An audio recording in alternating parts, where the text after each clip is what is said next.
Let's see, is the audio balanced here? Okay.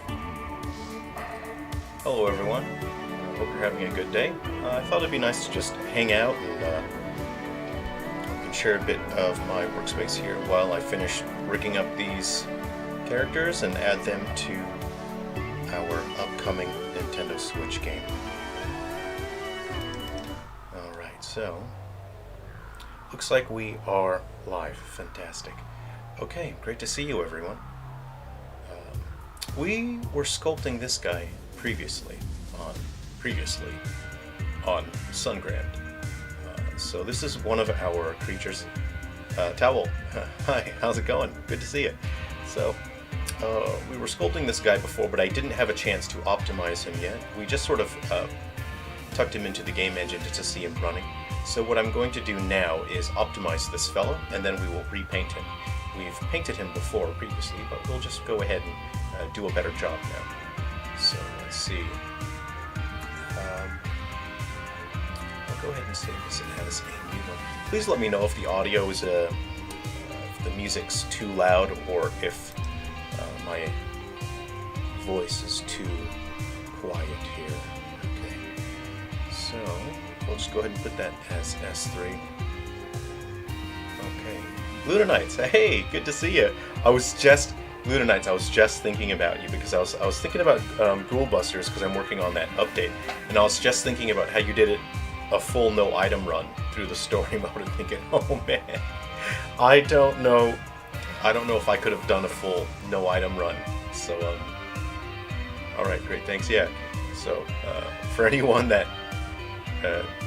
hadn't heard, Lunanites in one of our people in our Silver Falls community did a full no item run through the story mode of Ghoul Busters, and that's certainly an achievement. Okay, so we're done sculpting this guy. What we're going to do is now reduce. So at first I'm going to target the points where I know that we don't need so many polygons. We don't need a ton of polygonal detail. So you see where I've got 663,000 triangles right now. That's much too high. So I'm going to go ahead and just start reducing here.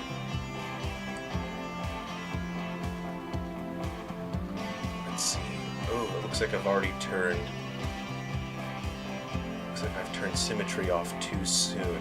I'm not sure about that. I think I'm just going to go ahead and boot up an older revision of this sculpt and see if that's better to start with, because I think that older revision has sculpting turned off, or symmetry. Okay, yeah, so symmetry is still on this one, and the sculpt is finished. So we're going to go ahead and start with this one as our base. Oh, and that's, yeah, even had hard with close range character, yeah. You have Starlin has the hockey stick, so that would have been really, really hard. I always like platform games with characters that have projectiles. I was always a Mega Man kind of guy, you know. Let's see here, and always. I'm a Fire Flower kind of guy. If it's a Mario game, I'm pretty much always going to go for the Fire Flower. I really like having ranged characters and platformers. So this guy is a pretty handsome friend, but he doesn't need so many polygons on the inside of this mouth. So let's go ahead and just start trimming that back here. So what we're doing today is we're going to rig this guy up. We're going to paint him and rig him, and we also have the signature cryptid for duck season, so we're going to rig that guy up. Now I'm going to use Maya, but I kind of wanted to take a look at AccuRig, which I think will be a much better option. It's tailored specifically for rigging, so I think that's going to be a better option long term. It's not really good to sort of learn things like that on stream when you've got no idea what you're doing, so I'll just have a quick look at it today. So let's see, we're already down to 583 polygons. So what we're doing right now is optimizing. We're removing the density of polygons. We don't need so many polygons. And I already have a cockatoo that's eating my front door again. That's normal for Australia. Cockatoos are generally trying to break in and get your food, so nothing I can do about it now. I'm in my studio, just okay. So what I'm seeing happen here is I was reducing on the inside of the mouth, but it also reduced the outside. I'm a little bit worried about that. I'm just gonna. I don't think I like that very much. I'm gonna just step back a few times because it was a little too destructive in there, is what I'm seeing here. No, I've gone too far. I've gone too far. I might have to freeze the outside, or because that's taken out a lot of detail that I wanted to pay closer attention to. So this is kind of frustrating, but we're going to go ahead and just start that over again. Okay, and let's just pay attention to how much detail we lost. So actually it's not the worst in the world. So what I really should do is freeze those polygons on the outside. Okay, so I might try that. Let's see. And I'm working. Oh, it feels so sluggish here because with the capture card, there's actually like an entire second delay. What's the freeze button here? Is it shift? No, it is not. It is not shift. Is it control? Yeah, there we go. So I'm just going to try and freeze that part here and hope it doesn't influence the inside.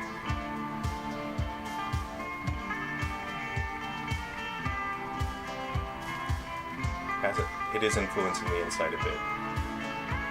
This is quite frustrating here, so maybe if I just freeze this back area here. Okay, so I can hold control. You might hear some cockatoos honking. I don't know if my microphone is picking that up, but that's basically how my life is cockatoos constantly trying to break into my house. Let's see here. Control. So, Ram891, good to see you. Happy holidays. What? Oh, it's not even December yet. I don't even want to hear about what. I don't want to hear what month it is. I don't want to hear how close we are to Christmas, because I have such a huge amount of work to do. It's not getting done fast enough. So I don't want to hear how close we are to Christmas. This needed to have been done. All this work needed to have been done and submitted a long, long time ago. So this freezing is not. It's not going to do what I want, because here's the thing: when I'm freezing those polygons out there, it's actually freezing polygons on the inside as well. So this is actually quite a little bit irritating. So we're going to start from square one again. So hi everyone. We haven't made any progress since I've started the stream. Okay, so I'll just go ham now. I'll just work a little faster here. It's a little frustrating because as I'm doing that, it is affecting the top as well. We're just going to have to deal with it, folks. That's just how it is. Check my tool options here. Let's see.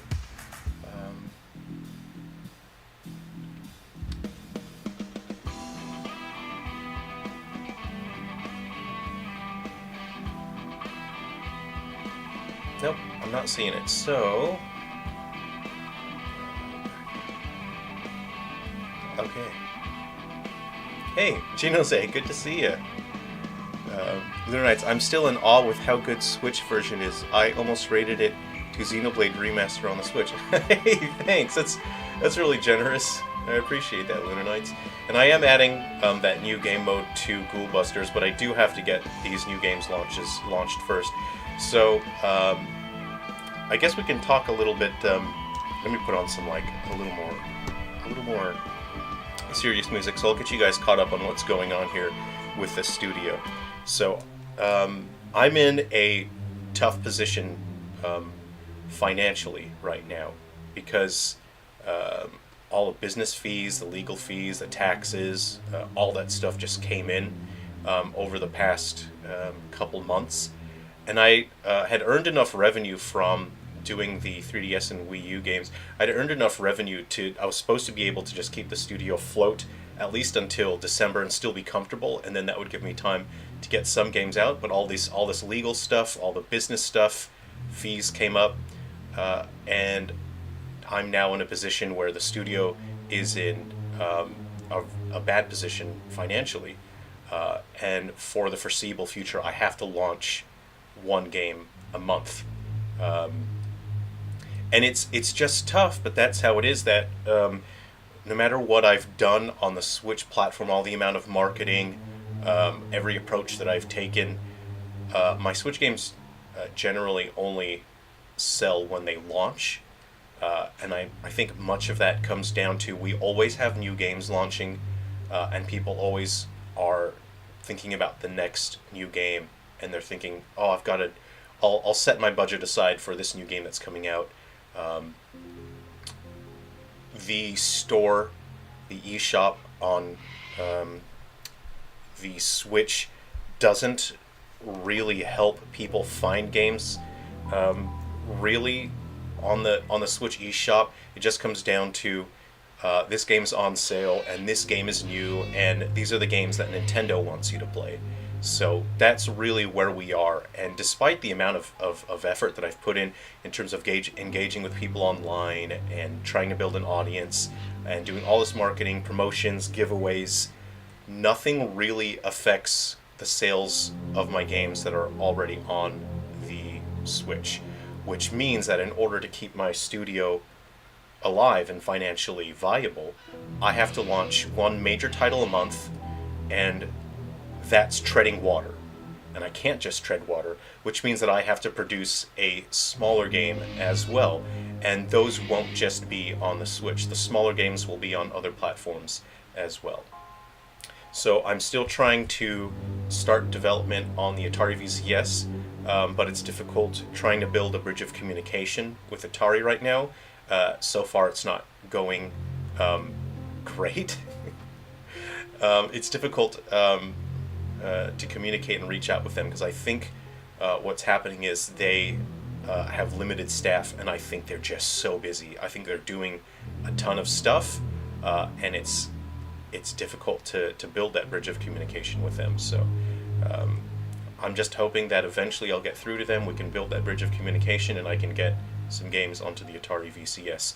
I will be making games for the KaiOS platform, so I can just get some games out there. I can make games quickly for KaiOS, launch them, earn money with ad revenue. I'll be making games for the Playdate as well. And these are games that they're not going to be Silver Falls titles, which means that I can develop them much faster. I don't have to implement, decades worth of code linker content, story content, characters and lore and all that.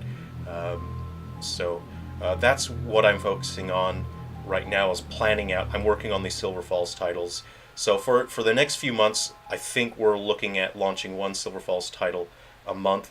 So that means that I will be bringing Gaiden Deathly Delusion Destroyers to the Switch.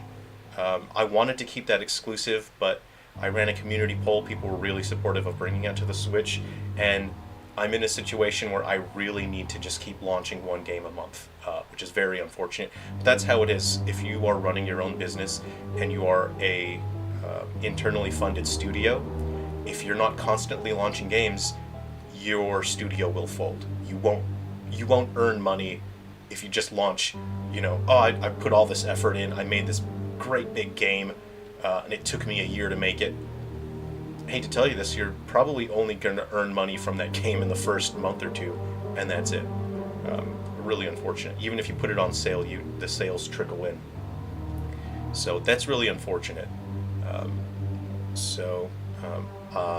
Guardians and Metal Exterminators is almost done. As you can see, I just need to get this guy optimized and rigged up. And then the creature that was created for duck season as well. Hey, Ezekiel DeLuca, good to see you. Thanks for coming. Yeah, Yeah, as you say, Towel, there is no passive or continuous income. Unfortunately, that's just how it is. And as internally funded developers, as many people are out there, you just have to find a way to power through it.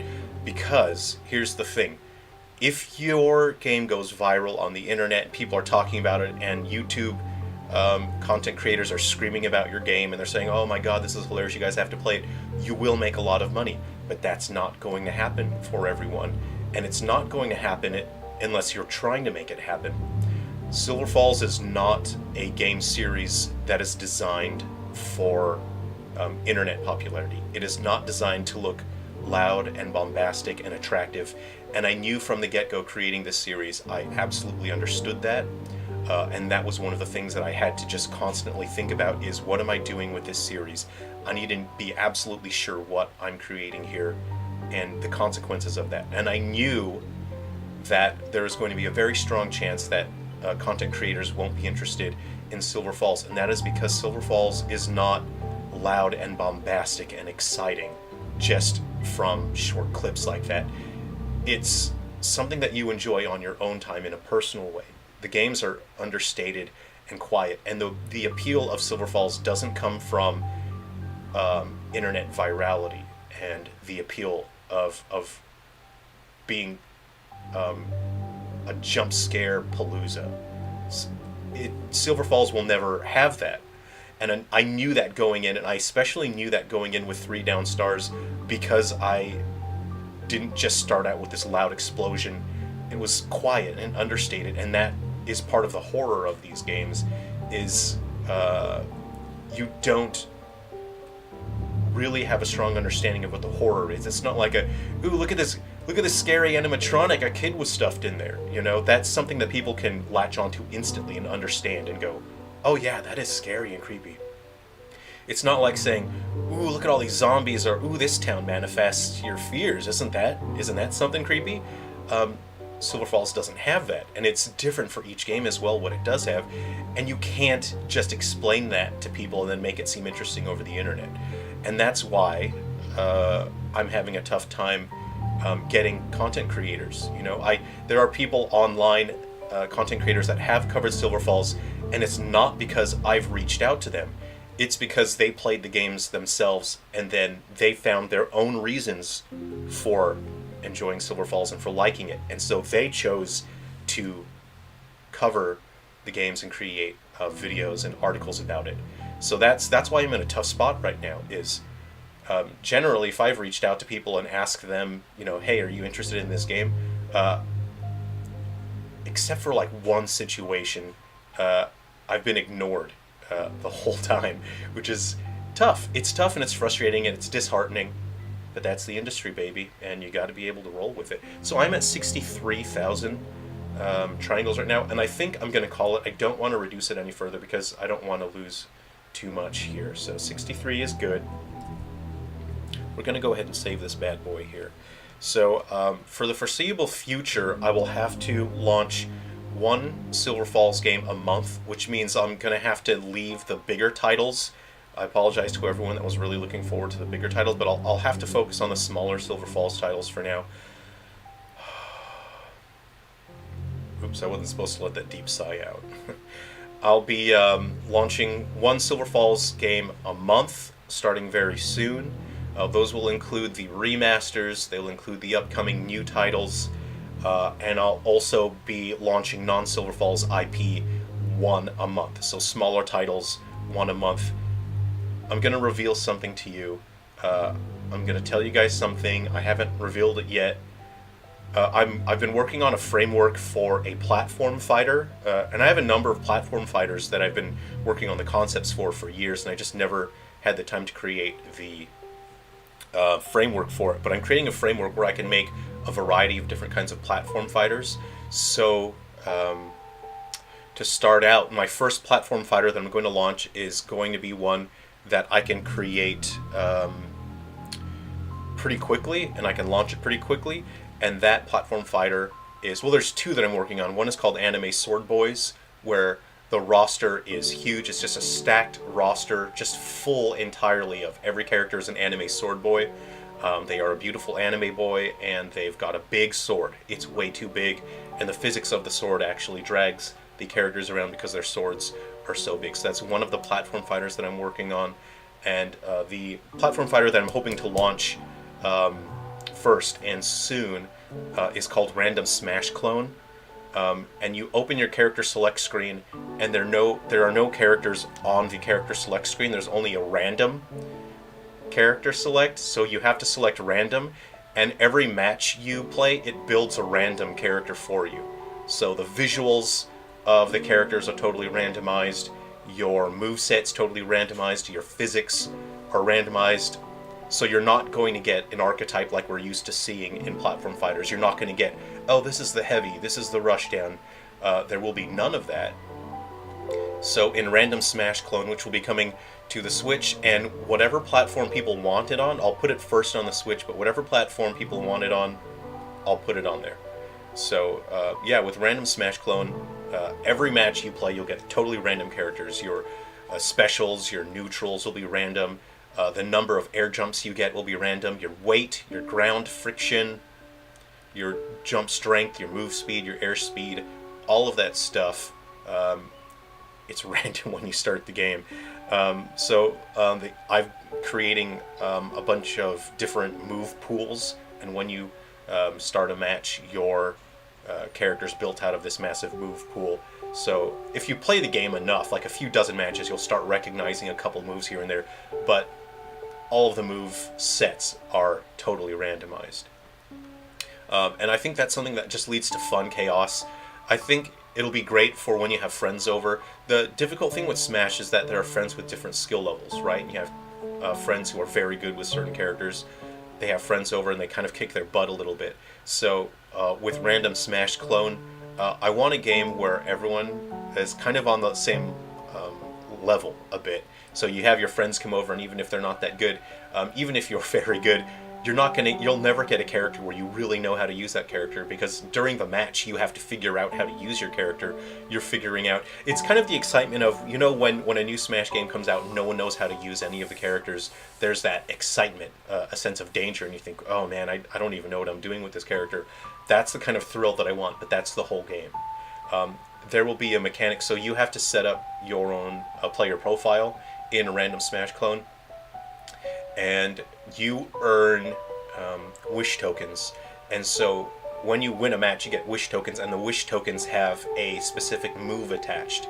So when you're selecting your character, which you can't because it's random, you can equip a wish token, and the wish token has a move attached. So if there's a specific move that you want, you equip a wish token, and when you start the match, you'll be guaranteed to have that move. So say if there's a specific up B or a side B or a down B that you want, so that way it's fun to just sort of, you want to grind as much as you can against playing against your friends, so you can collect wish tokens. So hopefully you get the wish tokens that you want, and then you can at least have some moves that you know how to use. So there is some guarantee in at least getting one move for your character. So that's something that I want to bring out as soon as I can, because it has the kind of appeal that in general Silver Falls games don't have, that loud, bombastic appeal, but a game like that is something that I think people online would like to talk about, because it's bombastic and it's quite fun, Okay, let me go ahead and load my set. So I hope you guys are looking forward to Random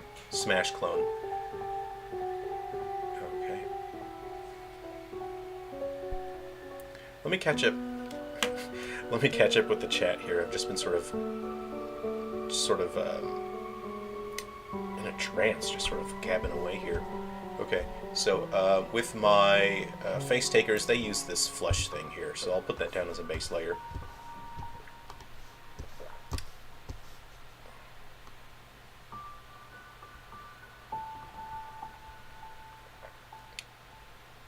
Okay, let me catch up with the chat. You've been playing Gundam Evolution. Oh, I'm kind of a big Gundam fan. I love big mechas. I like the sound effects. I like the vibe of Gundams. Let's see. RAM A91 will be utilizing the Joy-Cons gyro controls for the game. My current lineup of games don't really use the Joy-Cons gyro for much right now, but I do have future concepts especially one where you're sort of piloting a sort of a spaceship, I suppose. You use the Joy-Con controls for that. Do you have a December release you're targeting? No, unfortunately, it's too late to launch anything in December now, which is why I'm a bit frustrated. I want to be able to work faster and harder and get more work done, but everyone is trapped in a squishy human body, and we all have physical limitations. So I couldn't get work done fast enough, so I'll have to launch this in January. eShop hack. Always have your games marked 10% off, so it's always in the search. I was trying that. It doesn't really work because everyone else is doing it. And it's still flooded, so that didn't help. Putting the games on sale doesn't really help. Yeah, the 3DS eShop was so much better, says Ezekiel. Yeah, it was so much easier to explore and find games that have been there for years, you know? So, yeah, Lunar Nights. I tried mentioning your games to some YouTubers to review, but I don't get too many responses. They are really missing out. I really appreciate that. Thanks. That does make a huge difference. When you guys talk about the games online and you mention it to reviewers, that's actually really the only thing that's effective, honestly. If I reach out, it just counts as spam, and it's annoying. So I've kind of stopped reaching out. Well, not kind of. I have entirely stopped reaching out to content creators because it's just annoying to them, and they just get annoyed, you know, because they're kind of responsive. So you're not going to just send me, you know, a physical copy for free or something. Meanwhile, you know, the content creators are being given really cool stuff. They're being sent things from bigger studios. So why would a content creator waste their time on a small studio that isn't even going to send them, you know, a free physical copy of the game, when they could spend their time covering games that are from a popular franchise that people want to hear about?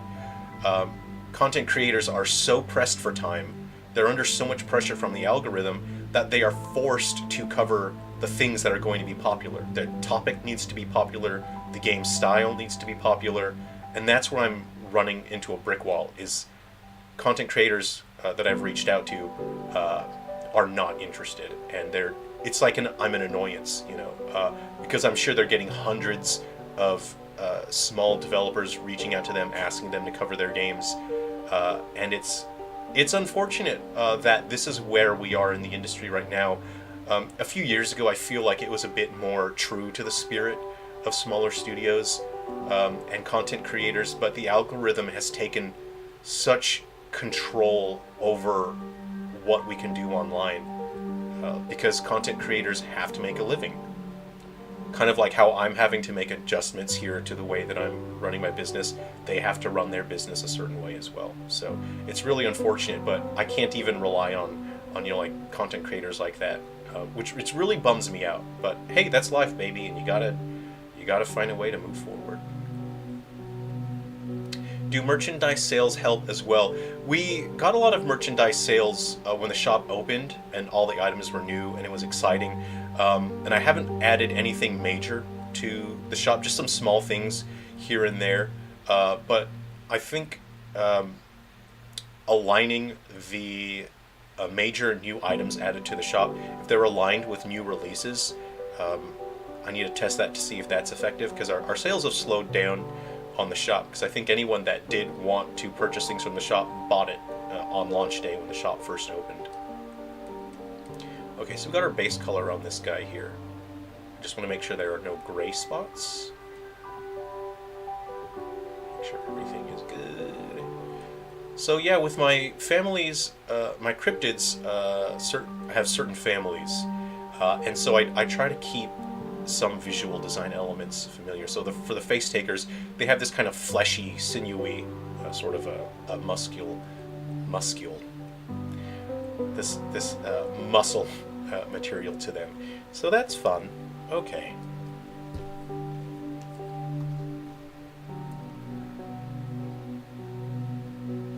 Ajuna say, well, you're working on your script for the Welcome to Silver Falls video. Hey, wow, thanks for that. That's really, really cool. I appreciate that. Let's see. I want to get some flesh on this boy now.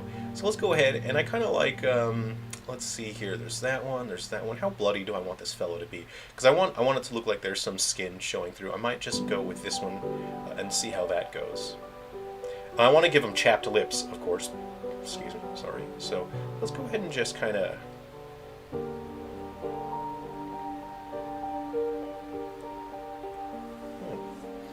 I might just increase the size of my brush here. See, because I originally painted him a certain way, and I actually really liked the original paint, but it was just a test, you know. So let's give this boy some chapped lips here. Just make sure he's kissable with his chapped lips. There we go. Yum, yum, yum, yum. Those are kissable. Out of 10, rate out of 10, how kissable is this boy so far? So what we'll do, we'll do this paint, and then we'll rig him up. We'll stick some bolts in him. We'll use Maya, and then we'll stick him in the engine. How about that? Okay, that's kissable.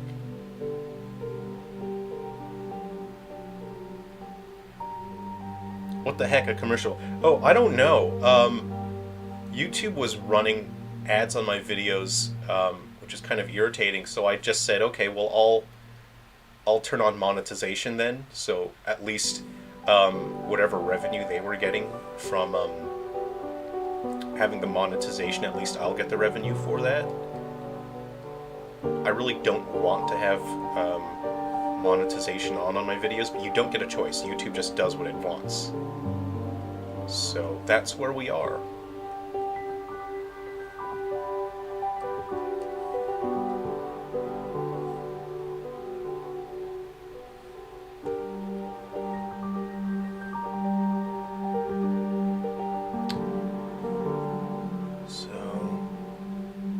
Yeah, and I'm looking forward to honestly. I'm gonna be honest here. What's on the KaiOS store is not great, and within early on, it's probably going to take me 2 days. I can make a game for KaiOS within 2 days, and it would be more robust and have more depth than what is currently on the KaiOS shop in terms of games. So I'd like to put games on the KaiOS that I think are good, and I can make them very quickly as well. That means that if I have an idea for a game that I just want to explore very quickly, then I can just chuck it out there.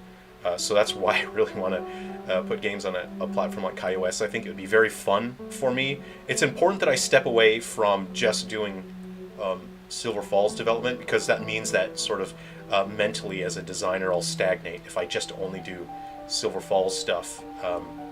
So it's important that I explore the other ideas that I have as well. So there we go. And I would love to just make a game in 2 days and just stick it out there, and it would just be just a fun wild concept, and that lets me explore, you know, kind of outlandish, absurd ideas, and it's fun for me. It's kind of like a way to vent, I suppose, you know, because the Silver Falls games are like, they take a highly disciplined approach to design, and there isn't a lot of room for just going wild. You know what I mean? Like it's a great creative space for like exploring ideas, but everything has to have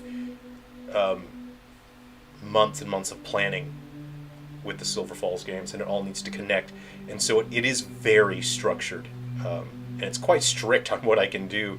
Like I'm trying to make it seem like, oh, anything can happen in the Silver Falls games, and anything can happen, but the amount of work that goes into it is very high, and it's very structured. And I would like an outlet where I can just I wake up, you know, in the middle of the night, and I have like a stupid idea, you know, something so dumb.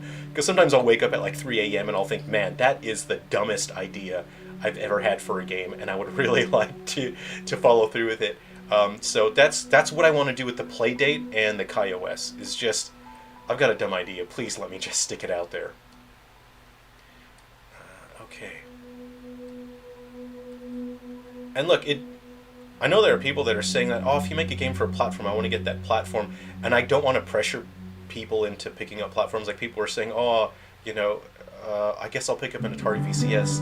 And that's part of the reason. Like I have a verbal agreement with Nintendo that Silver Falls will be Nintendo exclusive, and I want to stay true to that because I want to bring something of value to Nintendo. And I definitely don't want to bring Silver Falls to the Atari because it's going to make people feel pressured to pick up an Atari or they'll miss out on a Silver Falls game. So Silver Falls games won't be coming to the Atari, but I have other new IP that I've been developing for years that I just were not ready to launch. And so those games will be coming to. What flesh do I want to put on this guy? See, okay, I think I'll do a bit of it. I'll do a bit more of that actually. Okay. So here we go. I just need to figure out where I'm gonna put that up top here.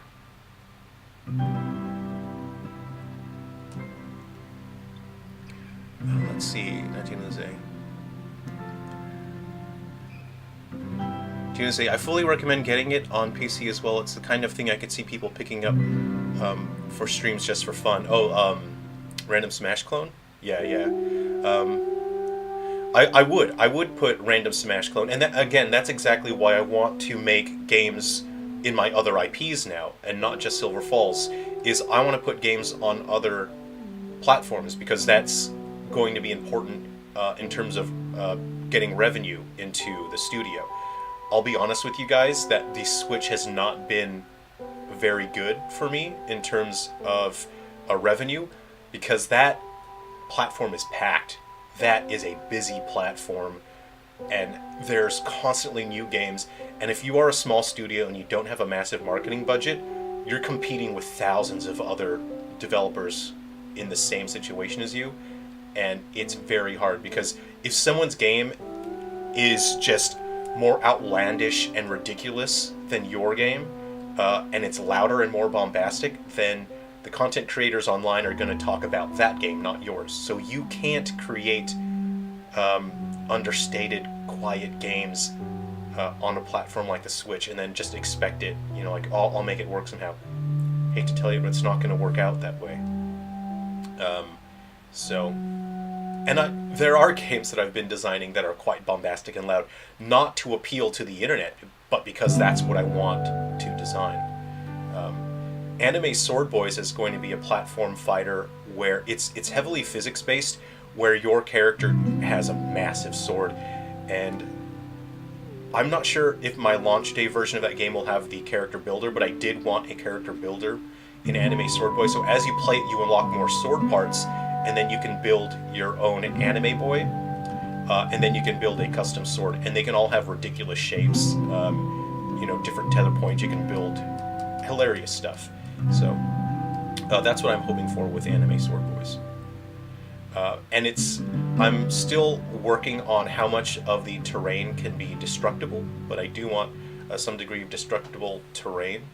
And with Anime Sword Boys, it's not going to be like Smash, where you highly consider your spacing is so important, your timing, your neutral game is where, like, oh shoot, do I grab, do I approach? With Anime Sword Boys, a lot of it comes down to paying attention to the momentum of your sword, because it's slow to swing and it's going to drag your character around. And so here, a lot of it is paying attention to the momentum of the other person's character and your character. What's going to happen when your swords clash? What situation will the other person be in when his sword is done swinging? And what situation will you be in? So that's kind of what I've been designing with Anime Sword Boys. And I just think it's going to be so much fun. So I'm really looking forward to that. And it's the kind of thing where, like, you get a little bit of damage on the other person, and then once you do, you just give them like one good sword swing downward once they're off stage, and you just whack them, and they just fly straight down. So something like that I think would just be a lot of fun. Oops, I painted on my sack a little bit.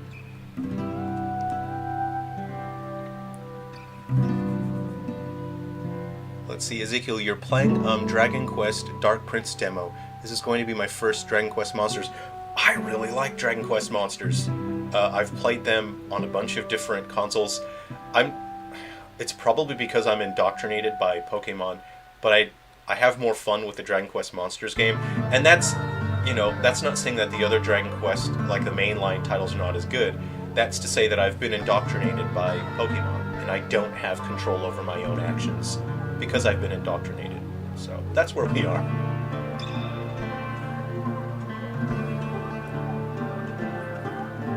How do I make that look like more red and swollen down there? What if I could use that? Oh, you know what? His elbows should be like bright red, like they're inflamed and swollen. How about that? Let's do that. This is really frustrating my brain because there's almost a full second delay. No, thank you. That's not what I wanted. Yeah, there's almost a full second delay from what I'm seeing on screen versus what I'm doing in real life here, so kind of irritating. So yeah, I haven't been streaming. There were fun video concepts that I wanted to do. There was more streaming I wanted to do, and you know, like honestly, I have not been in the right headspace to do those things. I've just been honestly like Terminator mode. I kind of look like what's the actor's name? Robert Patrick. I think I've kind of just been in that. Yeah, I've been like charging around my studio looking like the Terminator, looking like Robert Patrick in like Terminator development mode, and I've just been like, everyone get out of my way, I need to finish this. This needs to be developed now, and that's not the right headspace to be in if you're supposed to be hanging around with people. So how do I make my sack look more swollen here? Can I do that? I'll do that. I need to get directional. No, I'll leave it the way it is now. Okay, let's get my sack to look more red here.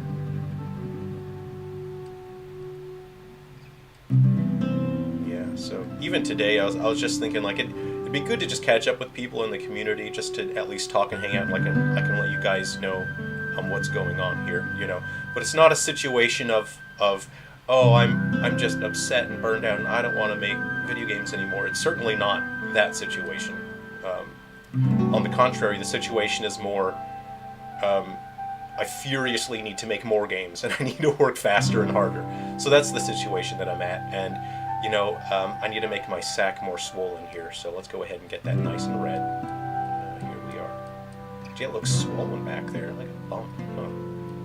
Right. Want to taste them crusty, dry lips. Ever considered going on Rumble? What is Rumble? Someone recommended I go on Twitch, and I think I may have to do that. Because they said the difference of YouTube and Twitch is that YouTube is for your own audience. You don't really build an audience with live streams, whereas on Twitch you can build an audience. But see, the thing is, I'm not a streamer. That's a job. There's a lot that you have to do as a streamer. You have to have a regular schedule. My sack is, oh, that's so swollen. I gotta get some like, yeah, I'm gonna get the like bumpy parts on there as well. Okay. Oh, wow, yuck, okay. Yuck. Okay, so okay, now we'll go to this, oh no, it's too skin colored, I don't like it. Okay, here we go. Okay, so, honestly, I'm kind of having a little too much fun painting this guy, so I gotta wrap it up soon so we can rig him up. Oh no, why did I do that?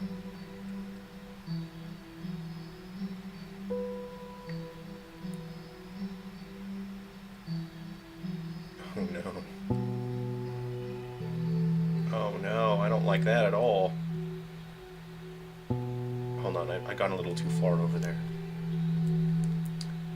Yeah, what other concepts do I have going on? Oh, okay. I'll share another game concept with you guys that I will be working on very soon as well. You know what's really funny? So, usually when I get sick, it's very frustrating for me when I get sick, you know, and you can't work if you've got a fever and whatnot.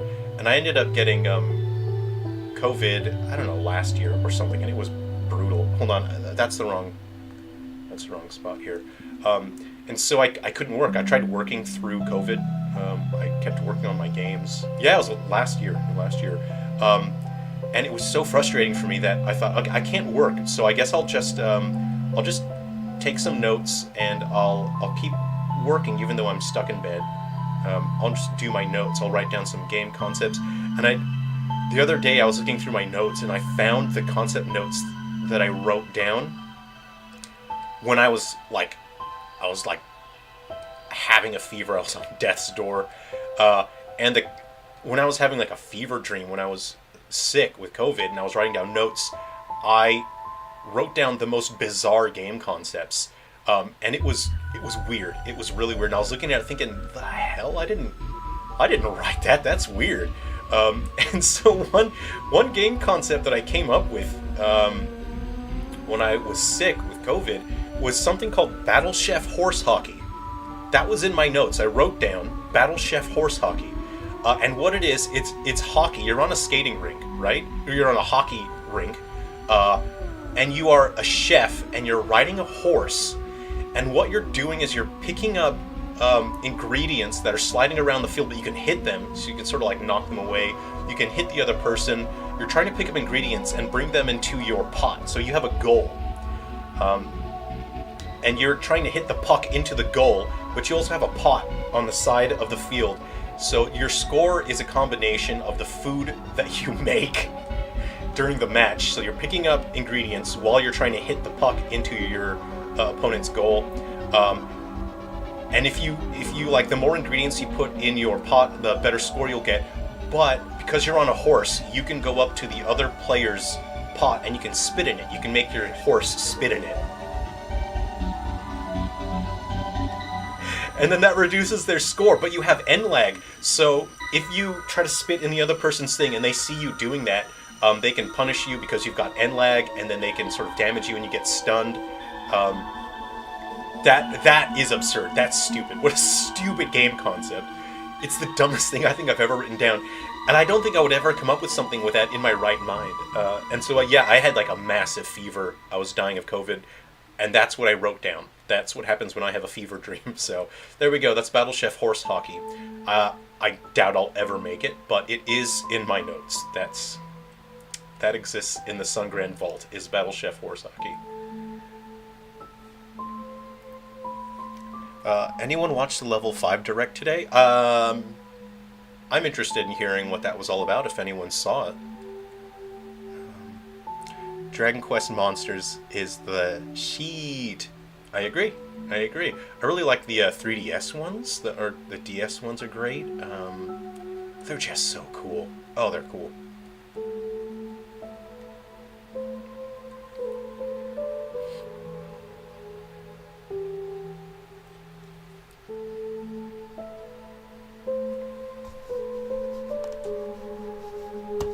And my mouse. Yeah. Okay. But yeah, so I'll tell you about a concept that I will be working on soon. I just hope that there's hope Sony or Microsoft aren't in the chat here, so that they'll hear my idea and steal it, because they tend to do that. So I'm working on a game. I guess I won't say the title of it. I'm still working on the trademarking and all that, and I gotta buy the websites for it. But it's a game in which you raise and race ponies, and it looks innocuous, and you think, okay, great, yeah, I'll raise these ponies, I'll race them, and it starts innocuous at first. And again, this is a game that I can put on any platform. So you are raising your ponies and you race them, but then as pretty gradually, until it happens suddenly, is suddenly other racers, like the AI and whatnot, will suddenly have ponies that have enhancements. And so, the game starts out and you're racing your ponies, and it's like, okay, cool, yeah, this is fun. Suddenly, one of the other racing ponies will have like cybernetic enhancements, and suddenly it's got like cybernetic legs and it's able to sprint faster for longer. And then it'll get to a point where you can't keep up because those ponies are enhanced. So the option to start enhancing your ponies opens up, but you have to like manually remove body parts from your pony and then attach the enhancements yourself. and then after cybernetic enhancements, there comes like genetic mutation. You know, like after cybernetics doesn't do enough, you can mutate your creature. And then there's other, you know, types of things as well. There's like, you can do like unholy rituals, and you can sort of like curse your pony, and then that'll, you know, give them more abilities. And so the game is meant to sort of ask the question, how far are you willing to go to be the best, to be number one, to be the winner? How far are you willing to go? How much of your soul are you willing to sacrifice?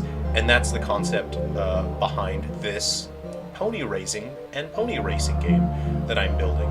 There is a lifespan on your ponies as well, so you need to consider that. And when you win racing tournaments, you earn something called a Wonder Wish Ball. And when you... Accursed Wish Balls. And so when you earn enough Accursed Wish Balls, you are able to perform... Unholy Wish. So when you earn enough Unholy Wish Balls, you can use the Unholy Wish Balls to wish one of your ponies back to life. So if you had a pony that, like, you spent a ton of money upgrading that pony, you put a ton of cybernetic enhancements, you used a lot of, like, you used Forbidden Alchemy to enhance that pony, and it died, you use your Unholy Wish Balls, and you can wish that pony back to life. But there is a chance that there will be something wrong with it because you have spat in the face of God, and you have done something that you should not have done, and you've brought this creature back to life in a way that maybe it didn't want to be brought back to life. So you can use Unholy Wish Balls to keep racing your wonderful champion ponies. So that's something that I genuinely just think would be a ton of fun. And again, it's not something that I made as a response to, like, oh, I need to make something weird because the internet will talk about it. I want YouTubers to talk about my game. That's not why I come up with these concepts. It's something that I thought would just be very fun. So I hope you look forward to that. I wanted to start development on that pony game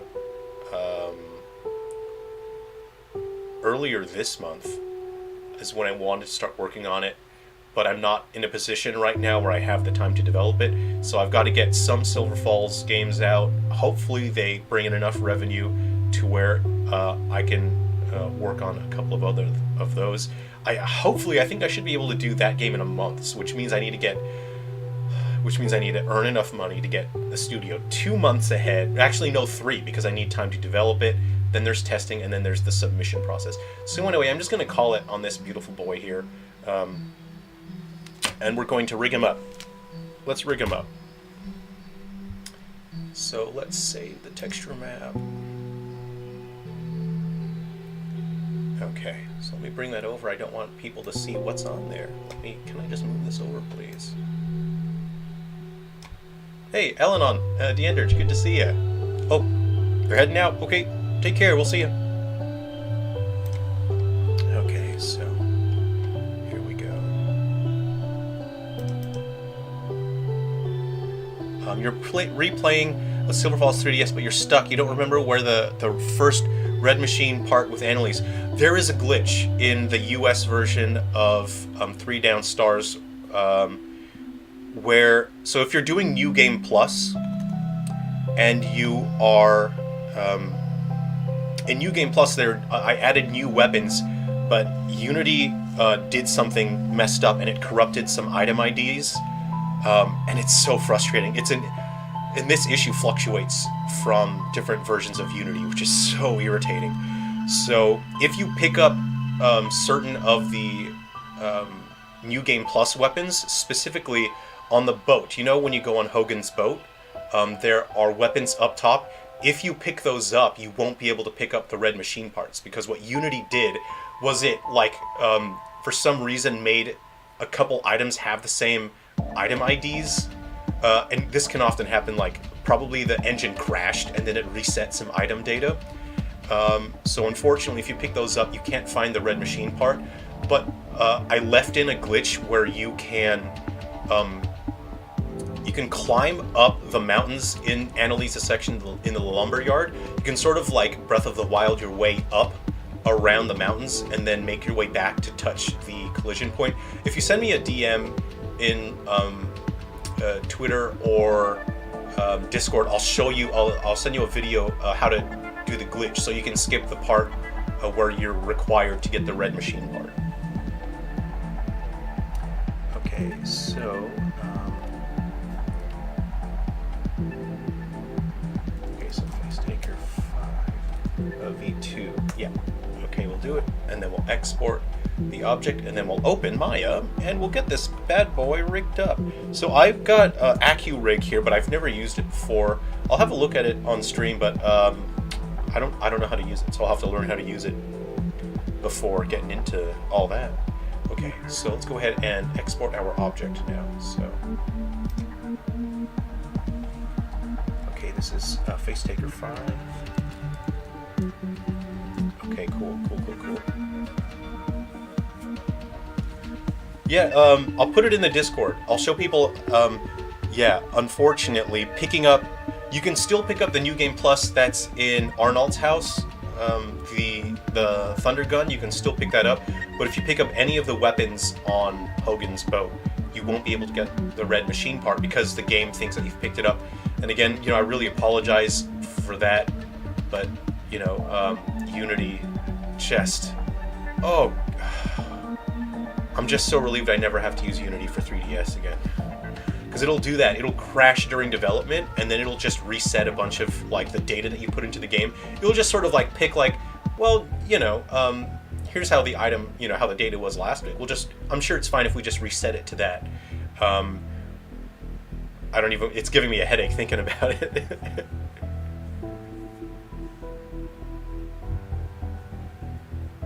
Gino's the frail constraints of this pony form has always sickened me. We must ascend. I'd rather, when using the unholy wish balls, the pony instantly has an existential hatred for you. Well, see, that's the thing. You have to balance the modifications on your pony with, there's a resentment level, and so the more that you modify your ponies, the more they'll grow to resent you. How much of their soul is left at the end of the day, and what's more important, the soul of the creature, or being number one, being the best like no one ever was, So I think that's just going to be a fun concept to explore. Taking it from the bosom of death, making it race eternally. Yeah, I think it's just a beautiful existential horror, is this creature was oh, I've been tortured and converted into a cyborg, and I've had, forbidden alchemy to mutate my body and transmogrify my body, but at least now I get to die. And then all of a sudden you use unholy wish balls to bring it back to life, and now it has to race some more. So sometimes when you wish your ponies back to life, a part of their body will be replaced with a zombie part. So if you can make an entire zombie pony if you want. You just have to keep letting it die and then keep wishing it back to life. And then eventually you'll have a whole zombie pony. So there you go. David Klein, I was looking for those New Game Plus weapons in Silver Falls. Are there any in the main town? I haven't found any yet. So, no, there's one in Arnold's house for the New Game Plus weapon, and then the others are on the boat when you go see Hogan. They're on the second floor, so you can pick them up, but it means that you can't pick up Annalise's one of the red parts, but I left a glitch in the game in case anything weird happened to where you can climb up the mountains. You just have to sort of zigzag up the mountains. And then it lets you get around the invisible walls, and then you can continue the game. And the game will know that if you don't have because you need the flame shot to finish the game knows that if you don't have the flame shot, so when you get to the end of the game will give you a flame shot. It'll be there, the mechanic will just give one to you to make sure that you can finish the game. So, yes, the game is still beatable. You can still pick up the New Game Plus weapons. And that's something that I would love to patch that and fix that, but I'm still having trouble navigating the patch system with Nintendo on the 3DS. So hopefully, I'm just kind of hoping within the next 3 months I can get a bunch of these Switch games launched. If they're earning heaps of revenue, I can go back and just spend a couple weeks navigating the update system for the 3DS and get these games patched. Okay. So I think we've exported this bad boy. He's out. Let's go ahead and close this. I'm using the wrong mouse. I got two mice here, don't I? Okay, we can close out of that. Okay, let's get Maya in here. Maya.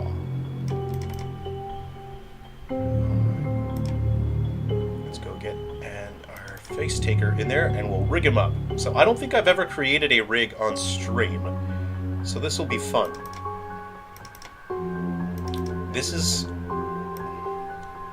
I think this is one of my least favorite things of all when it comes to game development. It's very frustrating because this is why I really want to learn AccuRig, because Maya 100% sucks when it comes to rigging. The reason why that is you paint the influence that the bones have on your mesh, and then you save it. You think you've spent hours rigging it, thinking, okay, this took a long time, but finally my weight maps are fine. Everything seems to be working great, you know. Everything's rigged just right, and it's taken so much manual work, but you've finally done it. It's a miserable process, but you finally got it working properly. And then you save it, you export the object, and you load the object into your game engine, and you find out the weight maps aren't right. They're wrong, you know. Your left leg bone is influencing your right leg, and you're thinking, no, there's no way my weight maps were totally correct. So that can't be right. So you open the file in Maya again, and you find out that Maya just jacked up all of your weight maps, and your hours and hours of painting, Maya just decided that when you saved and exported and closed it, it's just gonna like mess it up. It's just gonna arbitrarily mess up your weight maps. There's no rhyme or reason, and you're just screwed. That's how it is. I should probably stop talking about it because you can tell that I'm getting very frustrated and angry just thinking about it. But I've lost many hours of my life to Maya sucking. So I'm going to start learning AccuRig. I don't know how to use AccuRig now, so I'm not going to rely on it right now. Okay, here we go. We'll save that. Alright, so let's go ahead and get some bones into this bad boy here. I'm going to start with the side view here, and I'm going to click on rigging. I feel like, see, this is why I haven't been live streaming and I haven't been doing videos, is now I'm venting, which is something that you really should not do in a professional capacity. You really should not vent, because what'll happen is you end up going on like a racial tirade, and then you get a South Park episode made out of your racial tirade. I'm just joking. I'm joking. Okay, I'll create my joints here. This is really frustrating because of the input delay from the rig here. So I'm going to have a root bone here. We'll start from like there. Okay, that'll be the root. And then we'll bring it up like that. Okay, here we go.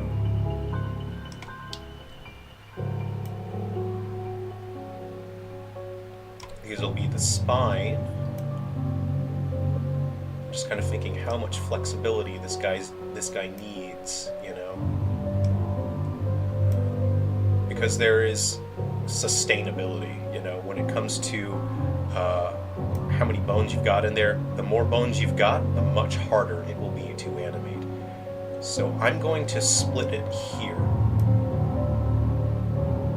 I'll do the top here.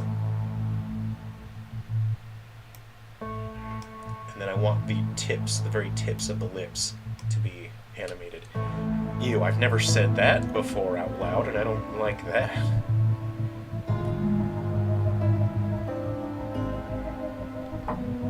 Okay, let me move my keyboard here.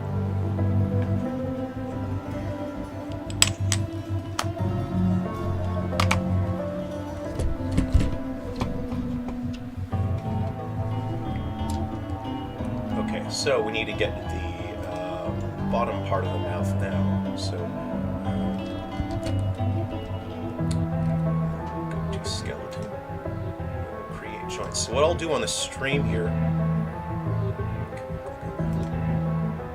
What I'll do on the stream is just do a quick rig here.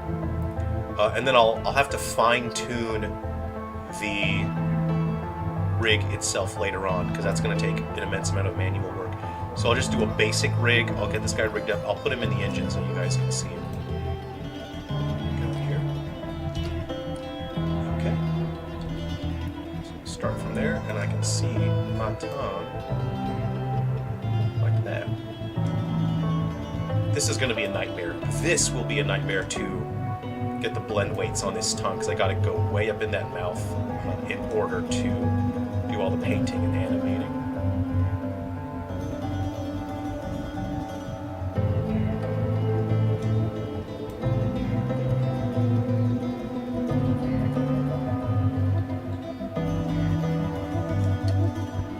I'm not liking, hold on. Yeah, maybe I just want it to be a little bit more articulated.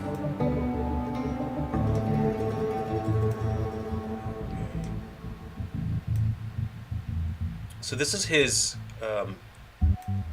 mouth sack. So this face taker, when he steals people's faces, he hangs the faces off his mouth sack there. So that's fun. Okay.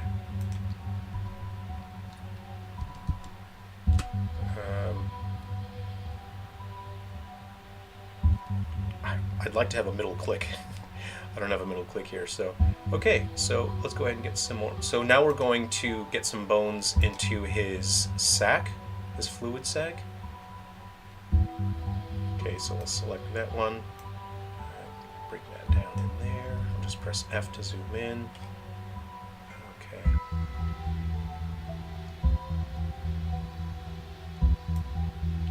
Oh, I was just thinking I should make this like a left and right situation. So that you can animate the left side and the right side separately. How much do I want that to happen?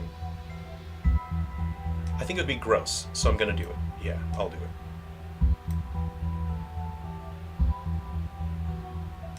Okay, so let's go ahead and have a look from the front now. So we got to get our bones for our arms now. Alright. So he's got a big sack, so we want to be able to... So you want to animate the left side and the right side of his sack separately. So what I'm actually going to do is move it over, like that. Okay. So we'll do the right side bones first, and then we will mirror them to the other side. Oh! We got to animate these bits down here too. Okay. Alright, how am I going to do this? We'll have to rely on physics animations. Physics simulation for these parts here. So we'll go ahead and just go like that. Okay, and we'll get one. I think two is enough. This internal part doesn't need to be as articulated, so that's fine. Oop, didn't want that. Okay.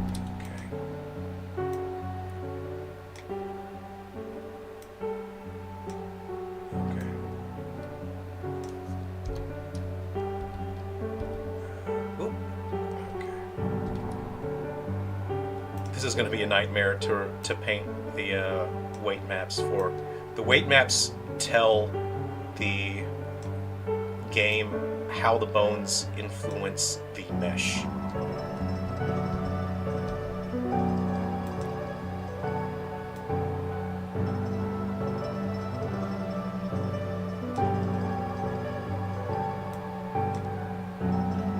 I need to name these as well. I'll name them later.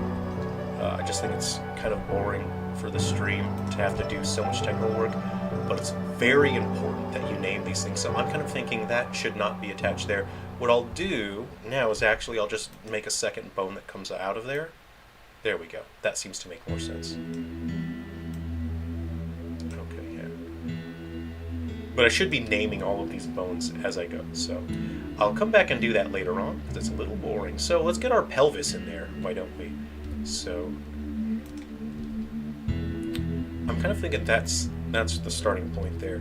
So G, Okay, that'll be the leg, but I need to bring that out now. Where is it? What did I just create here? Let me just make sure I've selected the right one.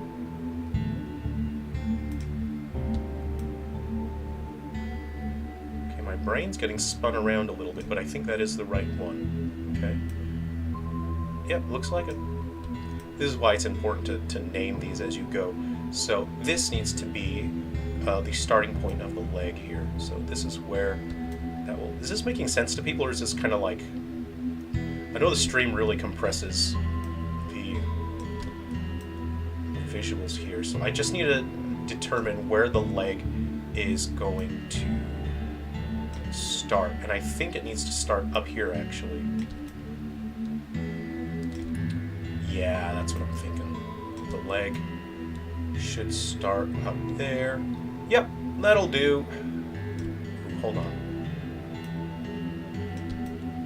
Alright, that looks good to me. That'll do, pig. That'll do. Okay, this time we'll start here. That'll do, pig.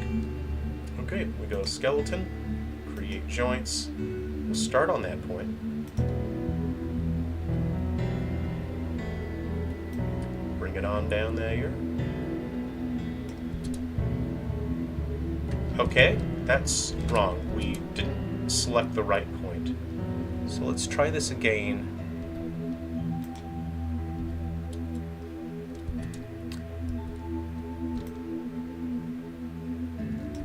Try it again. Okay, create joints.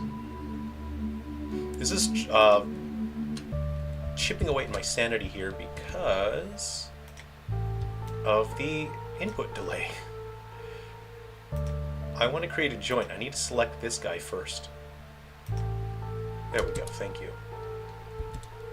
Okay.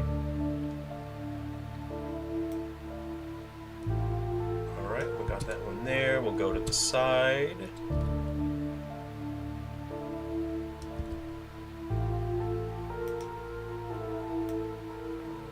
In there. Like, this step isn't bad. This is not the hard part. This is the easy part. The hard part is telling the program what kind of influence the bones have on each particular thing here. So let's go ahead and just skeleton, create joints. Let's do that again. Bring that down there.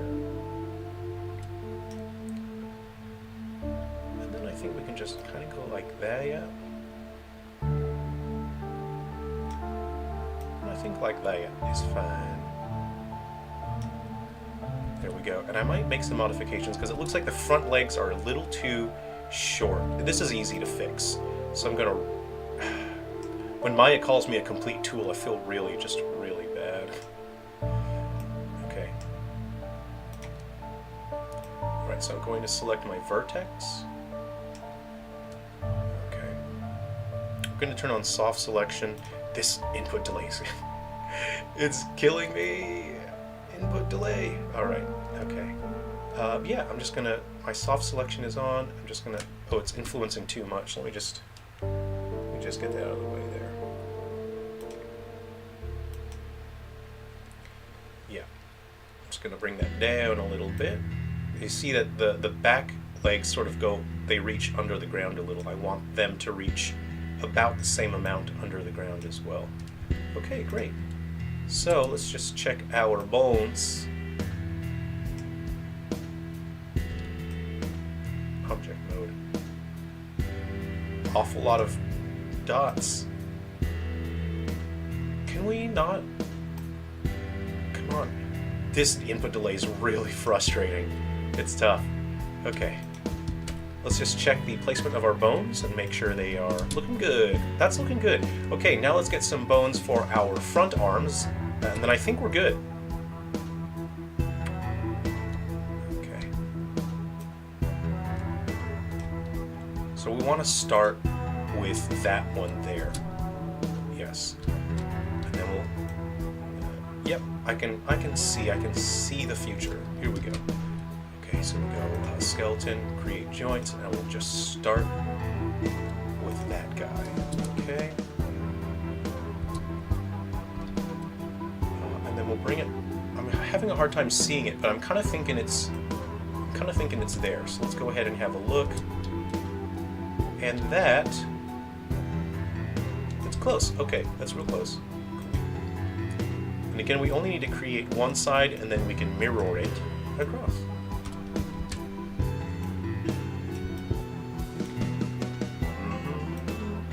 Oh, some 3 Down Stars music is playing.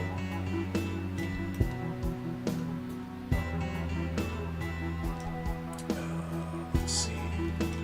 And if you've played 3 Down Stars and you're familiar with some of the other cryptids that are in that, I didn't realize how much work I was creating for myself, because I was just thinking, I generally don't think about, oh, this is going to be really irritating to rig this later on.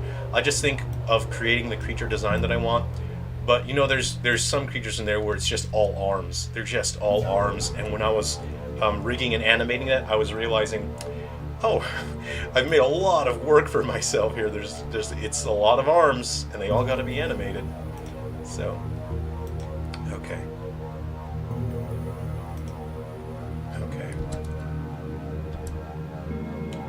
I'm kind of thinking I'll go here.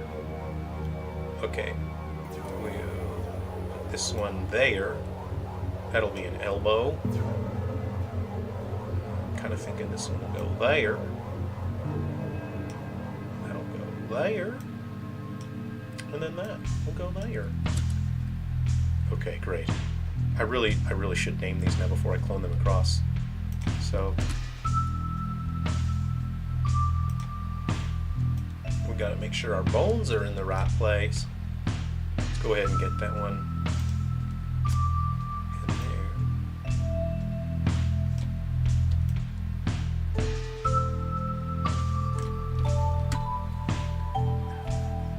there. Ezekiel, he's going to be so much fun to use. This guy will be fun. He's so neat. He's fun. He doesn't have his teeth now. I put his teeth in the engine. This one sounding in the back is one of my favorites from 3DS OST. Oops, I missed it. I'm not sure which track that was. Carl, hey, good to see you. Thanks for coming to hang out.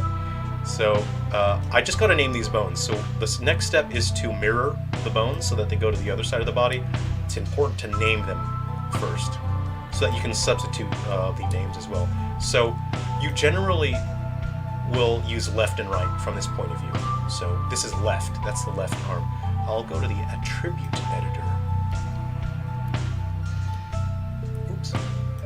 Okay, so this is shoulder left. Luckily you can press up and down and that'll go, oops, so there we go. Shoulder left. This is the,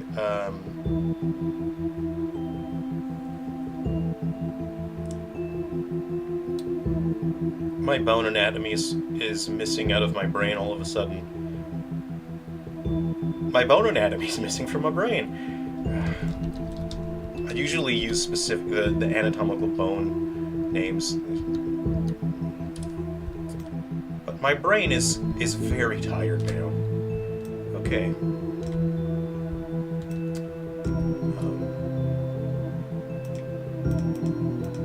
I generally refer to that as that. Well, it's the radius and ulna, isn't it?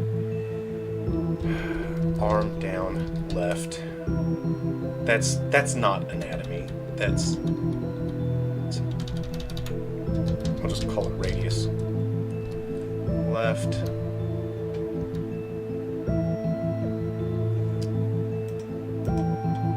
Okay, hand left. Oops, that says land left. Hand left.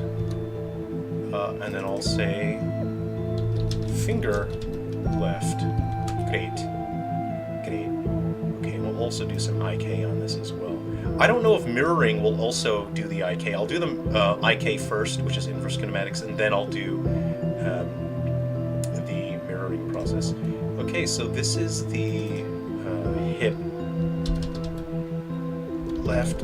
Wow, my brain is a little going rogue here. This is your humorous. Very humorous. Humorous. Humorous left. Okay, this is your shin. Shin left. Foot left. And toe left. My typing is not great right now. I need some coffee, that's what it is. Alright, so this one's easy, I can just use numbers. Oops. So we've got to click on her sack bones. This will be sack left 1.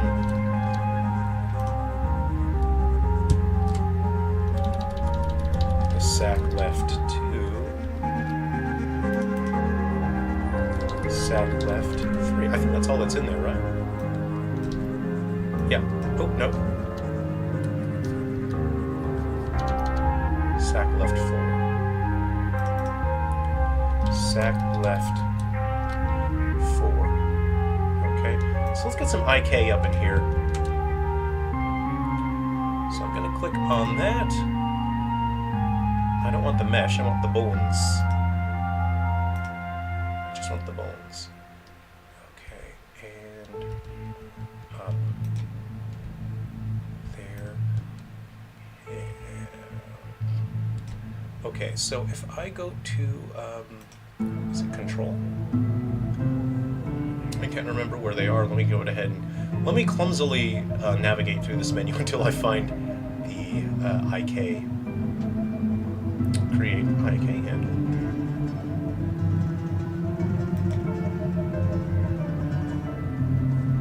Okay, yeah. This guy to this guy. Alright, so let's just see if this works, right? We're going to slide this around. Okay, yeah, the bones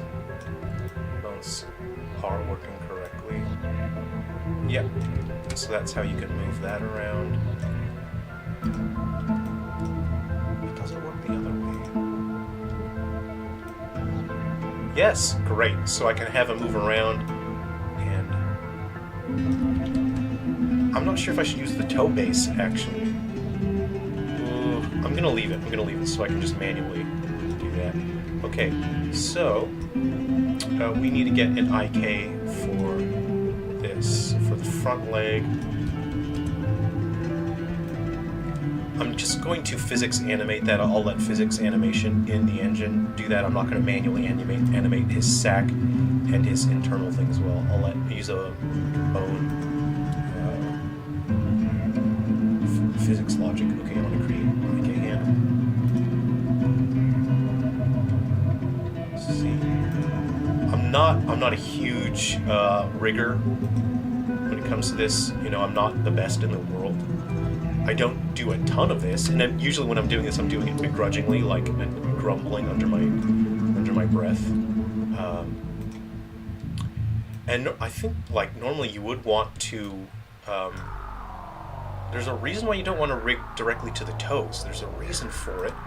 I can't remember exactly what it is, but I've got a red flag in my brain that says don't do it. Don't rig directly to the toes. I'm going to do it anyway, just to see, because I don't remember why I've got a red flag in my brain that says don't rig the IK to the toe. But I'm going to see it. Okay, so rig to the toe there. So why do I have that in my brain that that's not what I want? It's fine. Oh, see? It's going underground like that. Okay. Yeah. I knew I had a red flag in my brain for some reason.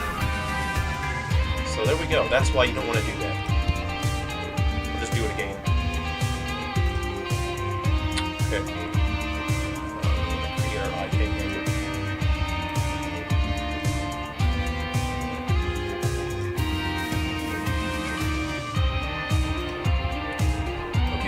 that's like tendrily or a tongue, generally I hand animate those, so I won't put an IK handle on the tongue because I want to have more control over it. I want to, if it swings left and right, if it licks, you can have it flip up.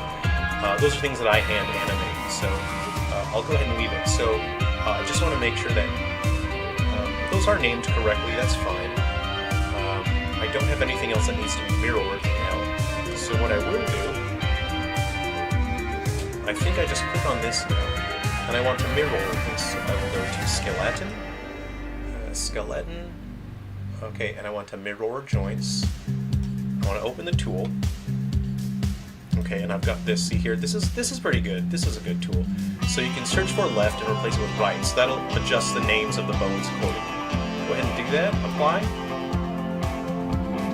And let's see, it also did our IK rig for us as well, which is very nice. Okay, we'll go ahead and apply this one as well. That puts bones on our other arm, and now our sack bones. So now we can animate both sides of our sack. So that'll be good because they'll be physics animated, so we want to swing it around. Okay.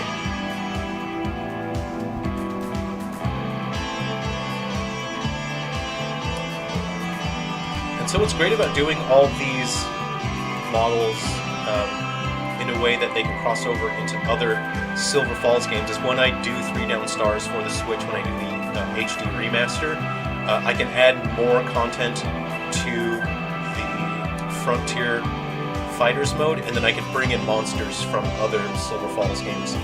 With Code Linker, they can cross them. Okay, so now we're going to do the big mission here. We're just going to select everything.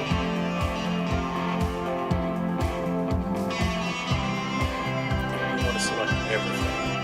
So now we've just got the IK, but we don't want to select the IK. What we want to do, let's see, I'll open my hypergraphic connections, go to my Windows,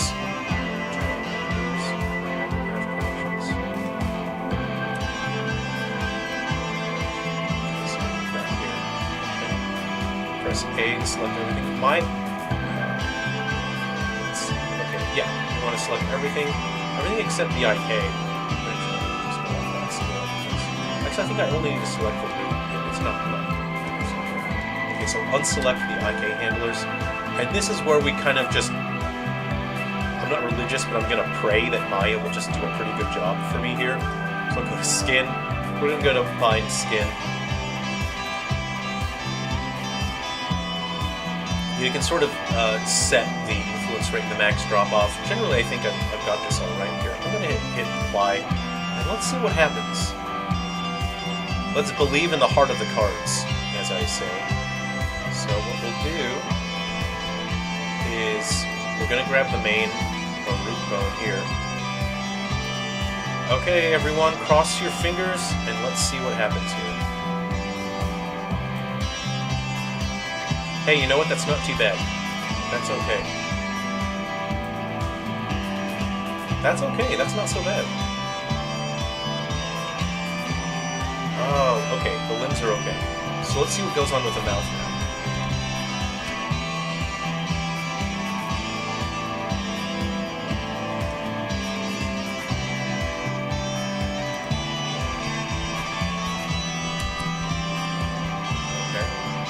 And then we really need to see what's going to go on with the tongue, because I think the tongue is not going to be so great. Okay, so that's okay. That's not too bad. Honestly, that's not too bad. There's something weird going on there, but I'll fix that later. Something weird's going on there. Okay, now I need to grab the tongue and see how well Maya's done that.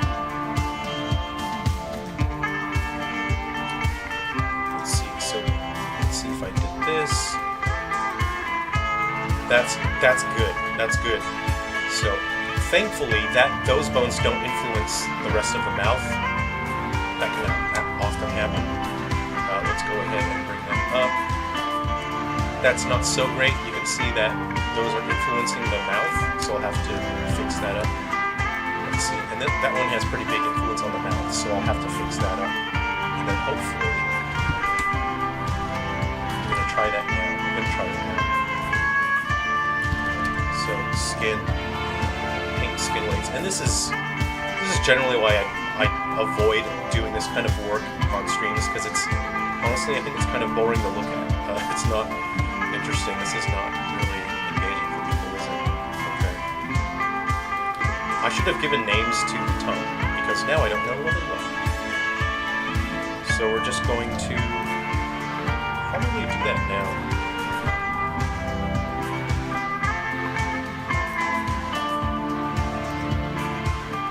Okay, so go to the attribute editor.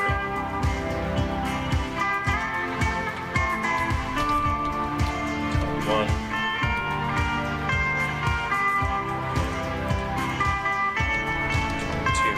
Okay, so very shortly here, we're just going to export this into the game engine, and then we'll see what it looks like running in Guardians and Exterminators.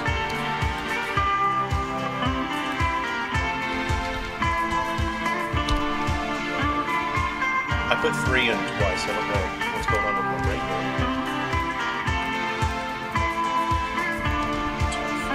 5, 6, 7. Okay. So really I was running into issues here, right? So skin, we are going to just paint the skin weights. We'll go to the skin, where it says tongue. We'll go ahead and find it. I'll come back later and I'll do all the renaming later on. Okay. Alright, I gotta select the mesh here. Then I go to skin.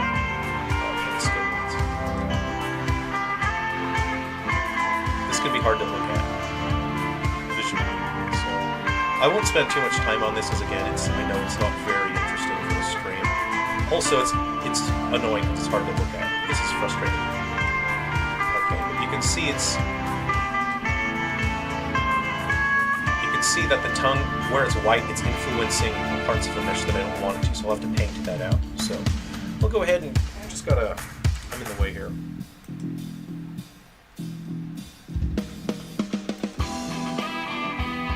This is something that I'll have to do heaps later. Oops. It'll be pretty annoying. So I will come back and I'll do this later, but right now I'll just do a little bit just so you can see what it's like. I have to paint that out so that that part of the tongue won't influence the mouth. You can see it's out here as well. This is time consuming. It takes hours and hours and hours. It's not fun. It's very frustrating. This is kind of the worst. So I'm hoping AccuRig will work better. I don't know why the music died suddenly. That's interesting. So let me see what's going on with Winamp here. What's going on, Winamp? What happened to you?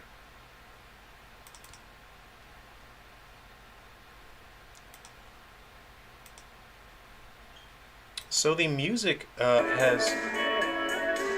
I don't know why the capture device stopped taking music, so I'm just going to run it through my speaker now. So you can see this whole process is pretty irritating. This here.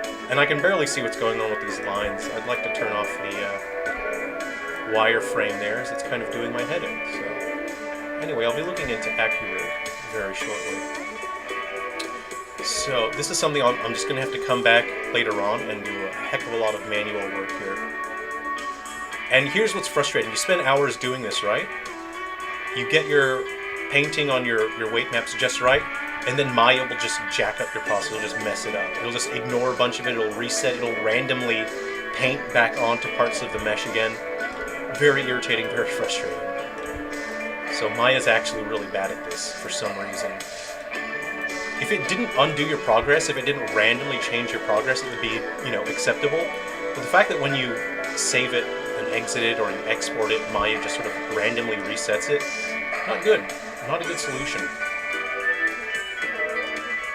I'm not sure if that has to do with, compression. Kind of annoying. Okay. Hopefully this is enough to where it just looks fine, and then I can just come back and improve it later on.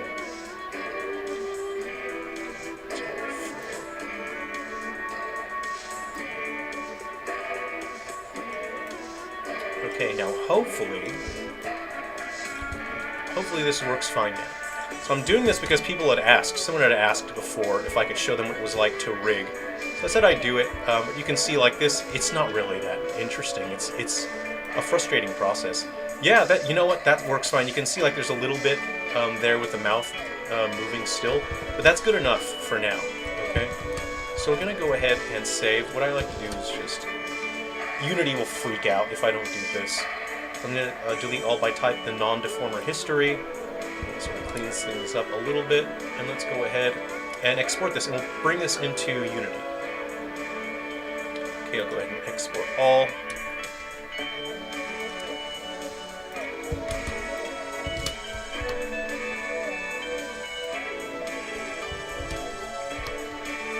Okay, great. Yeah, that's fine. Okay. We now have a rigged cryptid.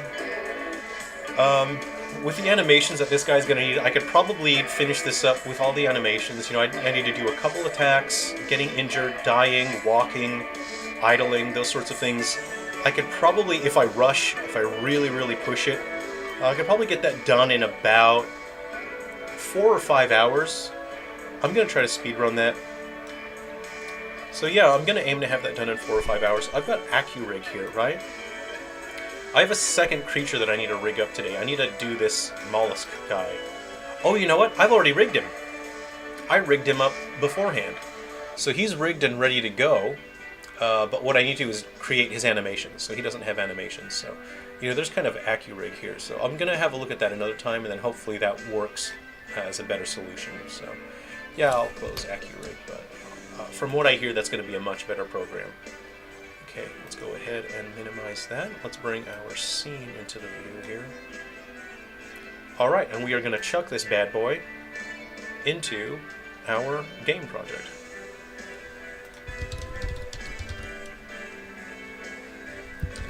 Let's see here. We want... I'm just doing a little bit of stuff off screen here.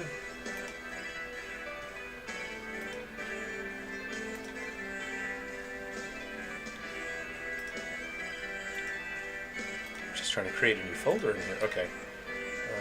I got a new folder.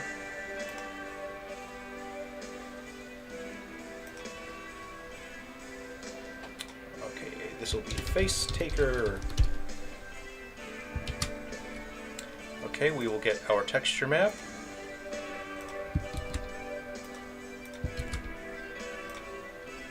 And then we will also create some normal maps for them. Okay. So let's let Unity import that. I'm going to open Shader Map, which is just a really nice and quick, easy way to generate yourself a normal map.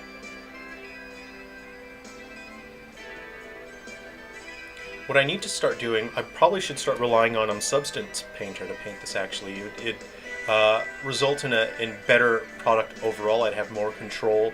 I could make more interesting visuals and textures for the creature. So I'm looking forward to that, so I'll be using more tools as well. Okay. Okay, so let's go ahead and get some normals for this guy.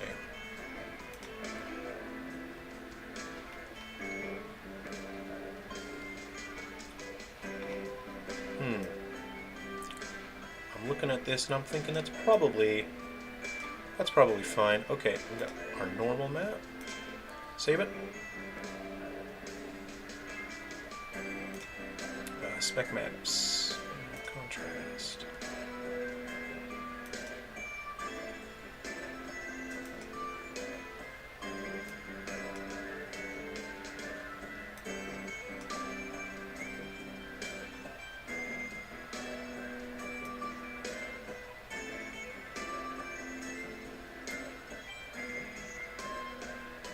Okay, we'll save it.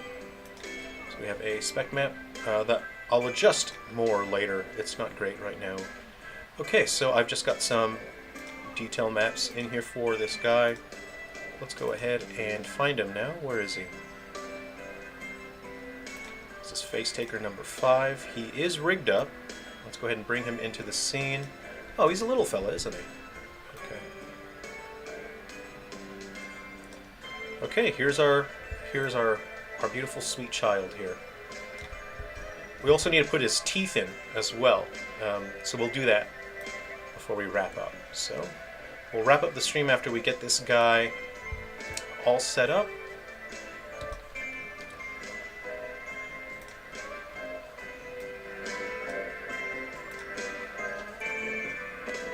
We'll create a new material for him.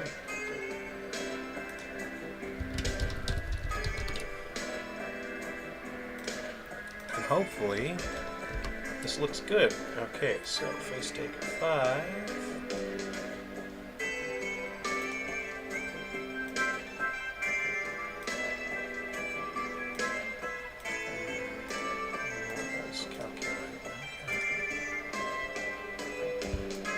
Calculate the normals here. Ooh, what a beautiful friend already. He doesn't even have his teeth yet. Okay. Get the maps ready, and now we'll get... Oh, Ezekiel, oh, you're cooking. Hey, no problem. No, that's totally cool, man. Totally great. I hope you have a good meal.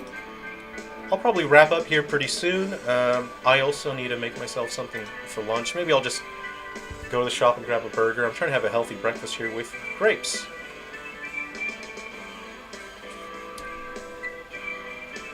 These are good grapes. Really good grapes.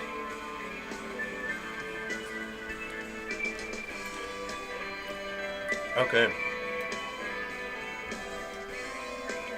Alright, we got our flesh. We got our normal map. Go ahead and fix that. And our spec, we can fix that later. That's going to take some manual work, but I'll do that later. So by the campfire, he looks very red, right? We're going to bring him over to the other light and we'll fix it up. But this is going to, I can see now this will take a fair bit of like manual work here on my part to get it to look how I want, to get it to look right. Okay, and let's see.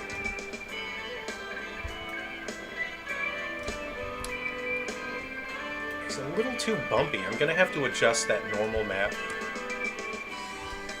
And I want the yellow parts to stand out a bit more. They don't stand out enough, and he's a little too chapped, I think.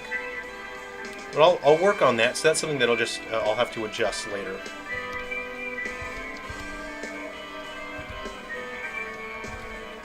Something like that would look better, right? Something like that.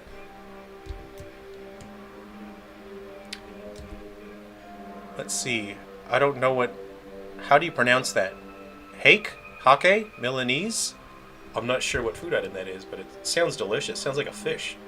Okay, let's go ahead and get our teeth in this bad boy and then make sure that our teeth can rig well enough here. So I'll just show you how I do that and why I kind of like this workflow. I like this workflow in Unity because you can add things to your character thusly.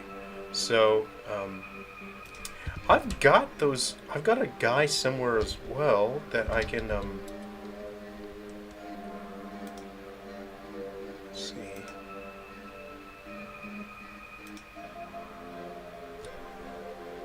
Where did I have this guy? I was posing him somewhere, wasn't I? This guy had a name. Crap, what was his name? Oops.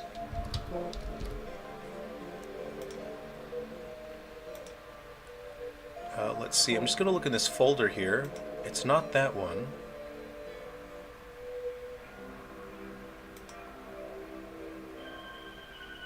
Let's see.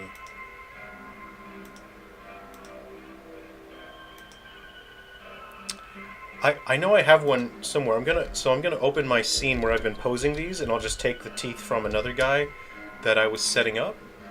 But I know that I've got one there. I just don't know what I call the files. So let's go ahead and just change scene here real quick.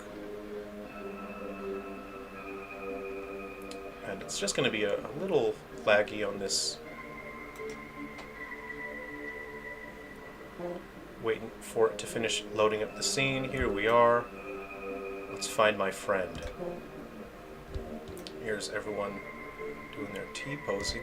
So, I know that I've got him somewhere. Where is he? Because we did him on stream, didn't we? Let's see. I'm I'm looking for anything that's turned off, you know? It might be in here? No? No? We're trying to give this guy his teeth.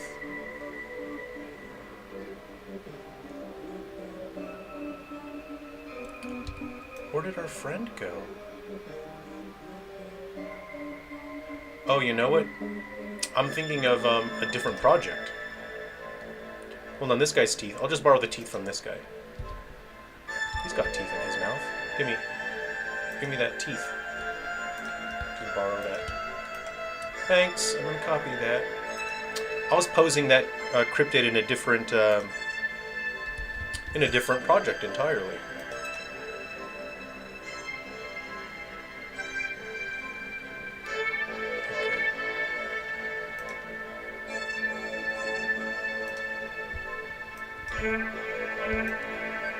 Okay, friend, open up. We gotta stick some teeth in you.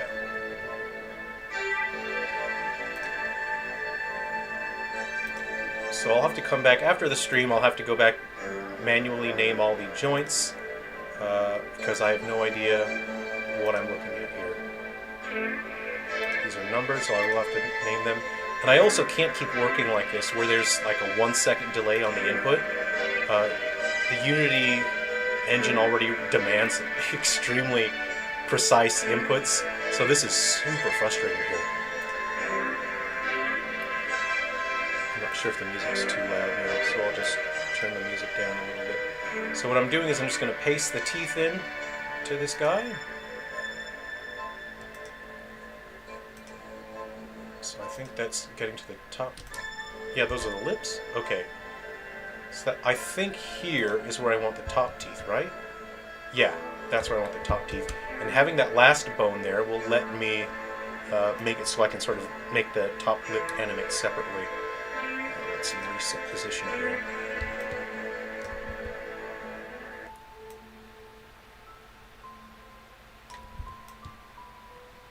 Okay.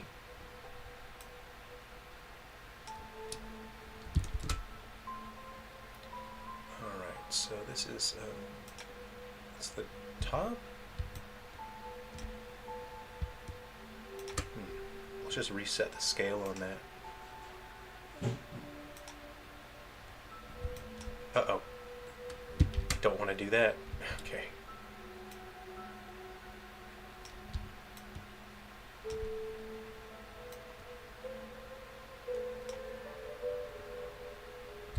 Uh-oh, friend, your teeth are getting a little too big. Uh-oh, friend.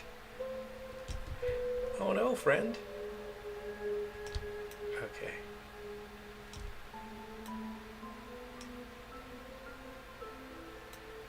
I need to bring that in a little bit.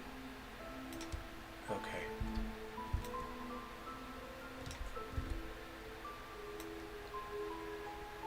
So these are human teeth that come from human character models, and that ensures that they are the same kind of teeth that humans have, which is upsetting in its own way. Okay, there's my smiley friend. So, where does that start? This means that this is the bottom. That would be the bottom. Yeah, that's the bottom jaw. Okay, so I should be able to put it right here. Okay, hey, we're pretty much ready to roll with this guy. All I need to do now is make his animations, and then we're good to go.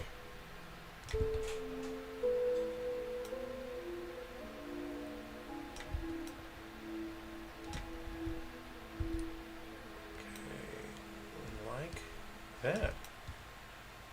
Yeah, that's looking good. That's looking really good.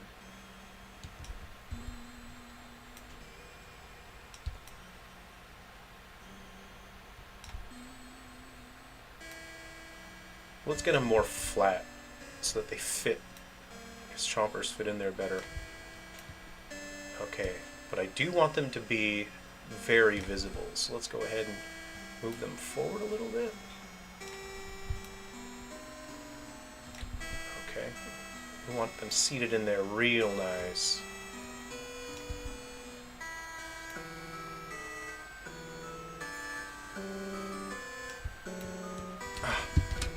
laggy input is actually killing me.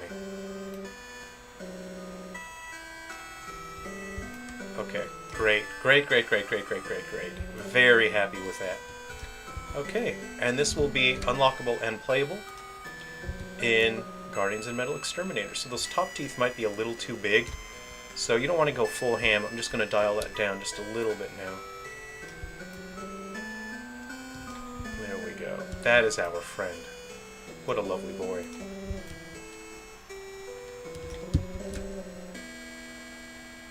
Yeah, that's a face taker, all right. Okay, so let's just go ahead and test moving some of these joints here. If I move the bottom jaw, what does that look like? So let's go ahead and just... if we turn off the outline here, selection outline. Okay, hope that works. Okay, yeah, the teeth are staying in there. All right.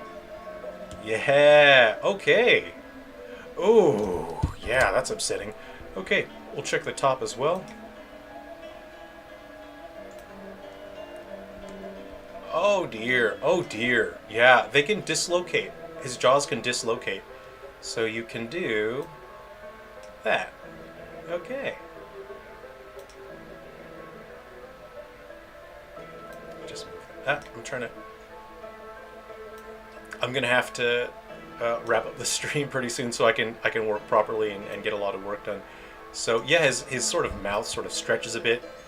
That's all right. I'll try to smoothen that out and get it to look a bit more organic. But this is great. So you can look all the way in there. I'm really happy with how that turned out. Oh dear, oh dear.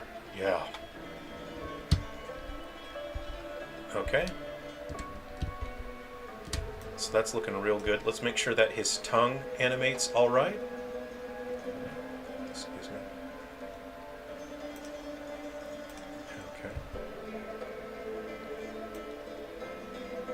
Okay. Okay, yeah, that's okay. That's looking good. Yeah, he can do like a side-to-side thing with his tongue. That's looking good. Let's try his ball sack to make sure that that animates okay. I didn't even test that. Let's see, left side. Yeah, great. Oh, wow. That animates great. Okay, let's try swinging it out a little. Oh, yeah, that's fantastic. So I'll get some physics simulations on here. That's great. I didn't check his udder. I'm going to call that an udder down there. I didn't check that.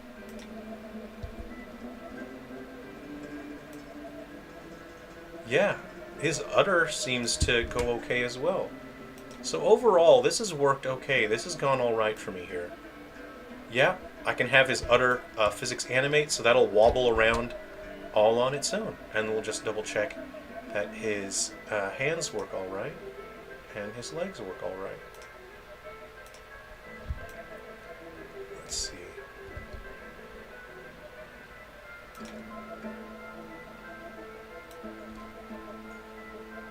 Yeah, that goes okay, doesn't it?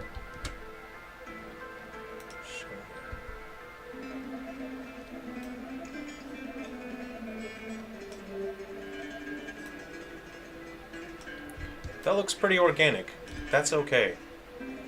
Yeah, I'm good with that. Oops, too far.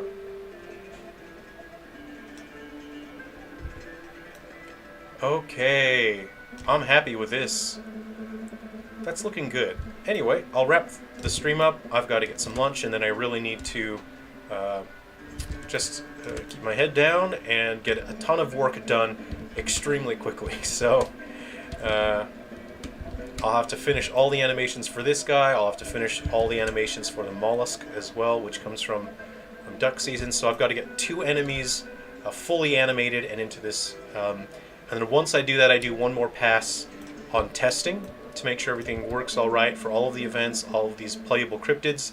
Then I can submit this to Nintendo. So probably tomorrow I'll be submitting this to Nintendo. So it's about a month later than I wanted to have it submitted. That's business, baby. Okay, thanks to everyone for watching. Thanks for hanging out on the stream, everyone. Yeah, I did the rigging because someone asked before if they wanted to see what the process was like. Honestly, I didn't really want to do it on stream because it's pretty boring. I think rigging is not that interesting to see on stream. So we got it looking all right. I'm pretty happy with that. So, okay, we'll wrap things up here. That was a short stream, but unfortunately I'm pressed with time and I've got a lot of work to get done. Okay, thanks to everyone for hanging out. If you're watching this on replay, I hope you enjoyed that and had fun. And, alright, I'll see you next time. We'll zoom in on our handsome friend here. Take care, everyone. We'll see you around.